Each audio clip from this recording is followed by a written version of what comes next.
Votre invité, Mathieu Bellière, est le directeur général de l'APEC, l'association pour l'emploi des cadres, Bertrand Hébert. Bonjour Bertrand Hébert. Bonjour. On l'apprenait hier, le taux de chômage a nettement baissé, 8,1% de la population active. Oui. La ministre du Travail, Muriel Pénicaud, maintient l'ambition d'atteindre 7% en 2022. Est-ce que c'est tenable ? Ça, c'est notre dossier dans le journal de 7 heures. Mais on a voulu s'intéresser aux détails avec vous. Vous publiez des prévisions pour 2020, pour l'emploi des cadres. D'abord un mot, quand même, 2018-2019, on sort de deux très belles années pour l'emploi des cadres.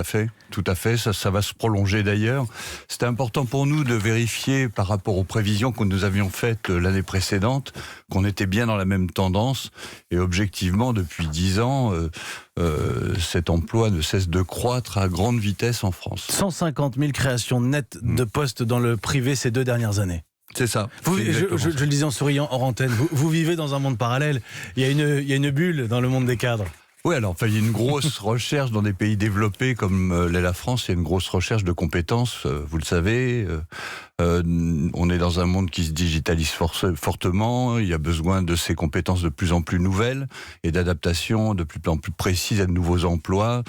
Voilà, c'est la valeur différenciatrice du pays, elle se joue sur la compétence. Alors, parlons de 2020, parlons de cette année qui démarre. Vos prévisions, eh bien, c'est encore de belles prévisions que vous dévoilez d'ailleurs ce matin. Oui, 297 000 recrutements, c'est effectivement énorme. Et en perspective, on imagine même sur 2021-2022 autour de 300 000 recrutements, ce qui serait on arrive déjà un record absolu. Oui, ouais. C'est ça. Et là, oui. Et un taux de chômage autour de 4 points, inférieur à 4 points, ce qui, macroéconomiquement, signifie le plein emploi. D'abord, un tout petit peu de géographie. Comme pour les chiffres globaux, j'imagine qu'il y a des régions plus dynamiques que d'autres. Oui, alors la nouveauté cette année, c'est que justement, ça concerne toutes les régions. Les autres années, les années précédentes, certaines régions avançaient fort, d'autres beaucoup moins. Aujourd'hui, toutes les régions sont impactées. Donc, oui, en proportion évidemment, parce que sur l'Île-de-France... l'Île-de-France pèse à elle toute seule un peu moins de 50% du marché. Et entre Rhône-Alpes, Auvergne et l'Île-de-France, vous avez 65% du marché des cadres. Je veux le dire à nos auditeurs qui nous écouteraient, qui ne regarderaient pas sur Europe1.fr, on a un invité ce matin qui a le sourire. Ah oui. C'est important de le souligner. Ça peut arriver. Dans quel secteur d'activité est-ce qu'on recherche le plus de cadres ? Évidemment, on va retrouver le secteur de l'informatique, le secteur de l'ingénierie, vous savez, tout ce qui est le génie, génie mécanique, génie civil, informatique.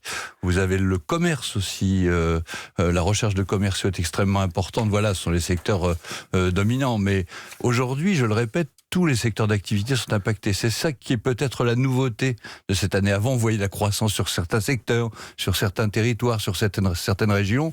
Aujourd'hui, tout le monde est impacté. Des voyants au vert sur les chiffres en général, sur la géographie, sur les secteurs d'activité. Il y a des profils de diplômés en particulier où l'on manque de bras, où trop peu de cadres sont formés. Non, enfin, globalement, pour les entreprises, ça devient de plus en plus compliqué de recruter parce qu'il y a de moins en moins de candidatures, parce qu'il y a de moins en moins de gens disponibles. Donc, j'oublie pas, j'ai bien dans la tête qu'il y a quand même 160 000 demandeurs d'emploi parmi les cadres. Hein. Donc, c'est le plein emploi macroéconomiquement, mais dans la réalité, il y a quand même des gens qui cherchent du travail. Et dans ces 160 000, il y a quand même un cadre sur 4 qui est demandeur d'emploi longue durée. Donc, ce sont souvent des seniors ? Ce sont souvent des seniors, oui. Alors, allons sur le point négatif. C'est le point négatif. Oui. Il y a encore un souci d'employabilité des seniors. Oui, on a une représentation aujourd'hui en France de l'âge qui reste très négative. Vous la mettez où, la barre senior d'ailleurs, vous, 55 ? La norme européenne, c'est 45 ans, mais ça veut rien dire.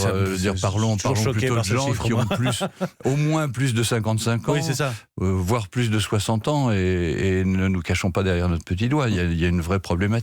Oui, mais il va y avoir une problématique qu'on retrouve c'est compliqué. Je reçois en plus le secrétaire d'État à la réforme des retraites à 8h15. Oui, c'est une problématique qui est au cœur de tous ces sujets, justement. Ah ben là, clairement, il va falloir, on a déjà fait la démonstration que dans des accompagnements personnalisés, on pouvait obtenir des résultats bien meilleur que de laisser les gens chercher tout seuls. Donc l'accompagnement il est nécessaire et je pense qu'il va falloir qu'à l'APEC, en tous les cas, on se mobilise beaucoup plus sur cette population spécifique, c'est clair. Il y a cette question d'offre et de demande, ces secteurs où on a du mal à recruter de jeunes diplômés, de jeunes cadres. Oui. Est-ce que déjà ça se ressent sur les salaires ? L'impact sur les salaires, je dirais, il y a un prix de marché C'est pas là-dessus. Évidemment que tous les gens qui cherchent à rentrer dans une entreprise ou qui changent d'entreprise vont négocier, et certainement à la hausse.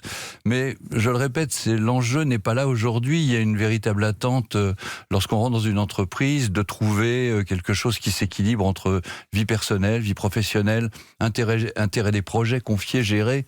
C'est là-dessus que ça se joue. Alors vous avez donné une réponse et ça m'inspire deux questions. La première, et on va terminer par cet aspect changement d'état d'esprit, mais puisqu'on parlait des salaires, est-ce qu'il y a une plus grande mobilité du coup avec ces créations d'emplois ? On est dans un pays où la mobilité des cadres est assez forte et elle continue. Parce que c'est là qu'on progresse le plus en termes de salaire. Dès que le marché reprend, Bien effectivement, vous voyez le taux de mobilité augmenter et effectivement une négociation salariale qui peut être un peu plus importante. Et donc vous le disiez, il y a des aspirations qui sont différentes. Ça, on le raconte beaucoup en ce moment sur les étudiants, sur les jeunes diplômés, y compris de grandes écoles qui ont d'autres ambitions, à la fois l'écologie, mais aussi leurs propres ambitions personnelles, de plus de vie personnelle, plus de temps pour soi. Notre environnement a changé, notre monde a changé, donc on n'est plus dans un rapport au travail comme il y a 20 ans. Aujourd'hui, on attend d'autres choses.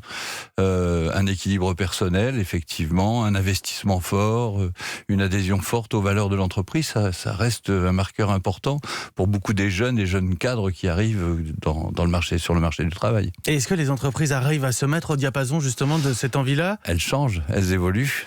Assez vite ? Ah oui, en ce moment, ce qu'on appelle la marque employeur, la capacité à communiquer sur ses valeurs, communiquer sur ses expertises, communiquer sur la capacité qu'on a en tant qu'entreprise à confier des projets intéressants pour garder la compétence, c'est un enjeu majeur, effectivement.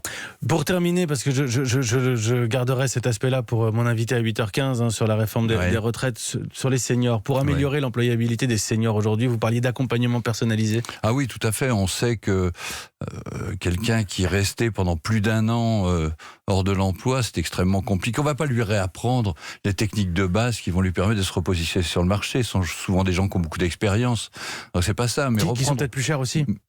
Pas forcément. Je ne pense pas que la question du prix soit le déterminant. D'accord. Mais on a une représentation de l'âge qui incapaciterait les personnes. Alors que, on est porteur d'expérience, on peut se former. La dimension de la formation va être un enjeu très très important dans les années à venir. C'est-à-dire compliqué de rester up-to-date par rapport à ce qu'attendent les entreprises en termes de compétences particulières. Merci beaucoup Bertrand Hébert. C'est un plaisir. Il y a ce point qui est plus un point d'interrogation qu'un point noir d'ailleurs, puisqu'on voit que ça va évoluer dans les années à venir évidemment. Bertrand Hébert, directeur général de l'Association pour l'emploi des cadres, avec de belles nouvelles. Je sais que vous étiez à l'écoute, que vous avez monté le son ce matin. Vous allez peut-être apporter votre témoignage sur la mobilité d'entreprise à l'autre, sur le marché justement, et sur les aspirations aussi qui sont différentes aujourd'hui. Merci beaucoup Bertrand Hébert. Merci. À très bientôt.